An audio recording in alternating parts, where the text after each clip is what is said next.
Y en esta parte nos acompaña Nacho Montes de Oca, periodista y analista internacional. Un gusto que nos acompañe este miércoles, Nacho. Buenos días. Buenos días, un gusto como siempre. Nacho, hemos visto lo que ha sido esta conversación entre Donald Trump y Vladimir Putin, lo que es ya un acuerdo con respecto a los ataques a las infraestructuras energéticas, pero realmente ¿de qué se trata este acuerdo? ¿Qué avances reales se lograron en esta conversación? Y además que en este momento está hablando Trump y Zelensky. De momento es simplemente un acuerdo de palabra entre Trump y Putin. No hay absolutamente nada firmado, pero hay que decir que mientras se anunciaba un acuerdo para no atacar a las infraestructuras de energía, Rusia enviaba un ataque precisamente contra ese tipo de objetivos en Ucrania. Y además existe un problema importante y es que en el comunicado de Rusia, Putin estableció una serie de condiciones que son de casi imposible cumplimiento, como por ejemplo que ya ningún país, no solamente Estados Unidos, le provea de armas a Ucrania, que deje de movilizar soldados y además que deje de recibir información de inteligencia.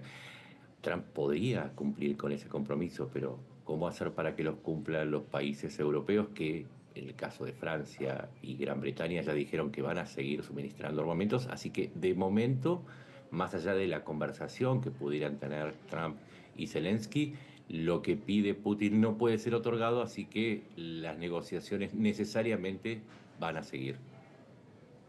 Ahora, Nacho, hemos visto, y ya lo mencionaba también usted, de las condiciones que está planteando Rusia, pero me llama la atención en que Putin solo quiere hablar con Trump. ¿Por qué únicamente con él?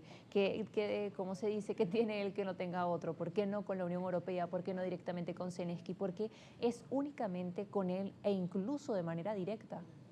Es una muy buena pregunta. La primera parte de la respuesta es que desde febrero del 2022 Rusia insiste en que Ucrania no existe.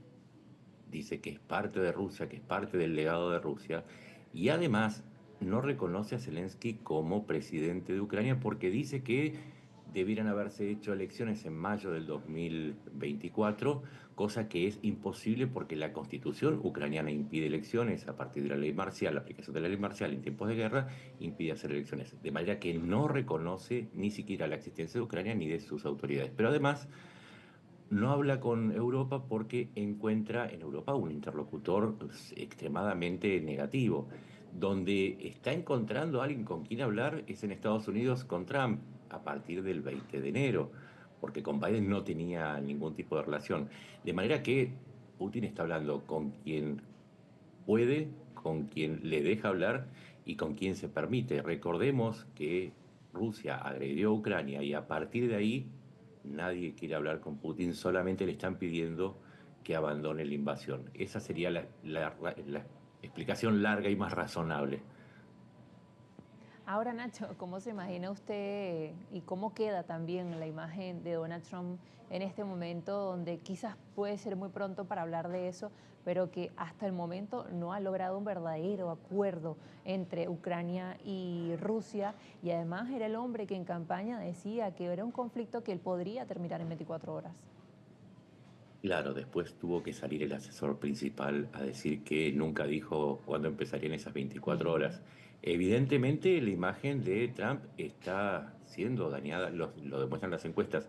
Si bien uno no es, como analista, no le da mucha importancia a lo que dicen los sondeos, ninguno de ellos muestra que por lo menos la mayoría de los estadounidenses esté a favor de que Estados Unidos se alíe con Rusia en desmedro de sus aliados tradicionales, es decir, los países europeos, la OTAN, y también países como Japón, Corea del Sur, Nueva Zelanda si se quiere, también, bueno, tenemos Australia.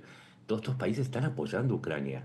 Y la apuesta que está haciendo a favor de Putin, Trump, evidentemente va a dañar no solamente su imagen pública, sino su credibilidad desde el momento mismo en que por ahora no está teniendo resultados y está cediendo demasiado, está exigiendo demasiado a Ucrania, pero no está mostrando la misma firmeza con respecto a Putin. Y eso tiene resultados políticos en un país que viene de vivir una guerra fría, en donde la mayor parte de sus integrantes, de sus habitantes, saben cuál es el carácter de Putin y cuál es el carácter de Rusia.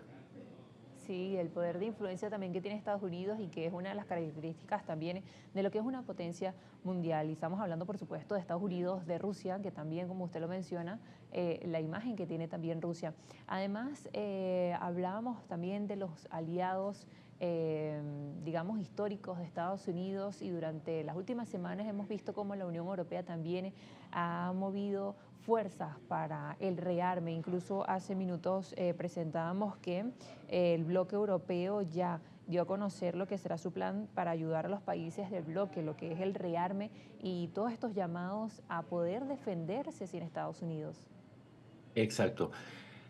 Europa va a destinar 800.000 millones de euros que por el tipo de cambio es inclusive más que el presupuesto anual de Estados Unidos en defensa, todo esto para rearmarse. Pero además, si se mencionan a los aliados históricos, nadie más cercano que Gran Bretaña. Y si Gran Bretaña le está diciendo a Trump que va a seguir apoyando militarmente a Ucrania cuando acaba de anunciar el presidente de Estados Unidos que Putin le pidió que deje de armar a Ucrania, también lo está contradiciendo junto con otros países como Canadá, Japón, inclusive Polonia, el mayor comprador de armas de Estados Unidos en Europa. Entonces, todo esto implica necesariamente un daño no solamente a la reputación y la credibilidad de Putin, sino también a la Alianza Occidental. Y no tenemos que olvidarnos que más allá de Trump, hay un bloque occidental que está enfrentando en este momento una ofensiva de un bloque autocrático encabezado por Rusia, pero que también incorpora a Irán, a Norcorea y tiene detrás a China. Es decir, la Alianza Occidental no es un tema que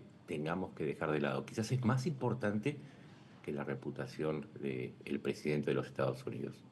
Nacho mencionó China. Me llama mucho la atención, algunos analistas han estado hablando de la importancia que tiene el papel de China en este momento. Además, ¿qué pasaría con un posible acercamiento entre Estados Unidos y Rusia con respecto, además, incluso con la guerra comercial de Estados Unidos contra China? ¿Cómo podría afectarlo todas estas negociaciones, este conflicto en general? La realidad es que hoy separar a Rusia de China es casi imposible. Solamente voy a tirar algunos datos. El 49% del petróleo y el gas que vende en Rusia al exterior se destinan a China y es la mayor fuente de ingresos. Algunos mercados, como el de celulares, el de transportes o el de los automóviles, están dominados por empresas chinas en Rusia a partir de la retirada de las empresas occidentales.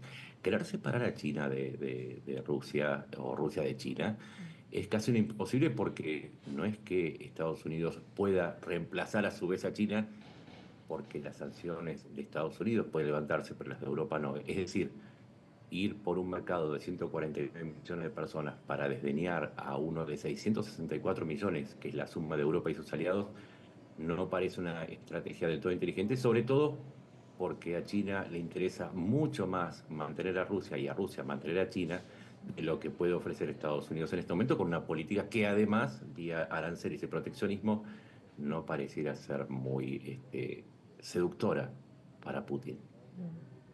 Bueno, Nacho, quedamos muy atentos también con lo que serán las conclusiones de esta llamada entre Trump y Zelensky, además teniendo en cuenta la visita de Zelensky en la Casa Blanca muy recientemente, Nacho. Es que el mundo cambia de momento a momento y tenemos que actualizarnos a la velocidad en que nos lleva el mundo a partir de Trump. Así que con gusto estaré de nuevo. Muchísimas gracias, Nacho, por acompañarnos. A ustedes. Nacho Montes de Oca, periodista y analista internacional. Hacemos una nueva pausa, @internacionales_GB, ya regresamos.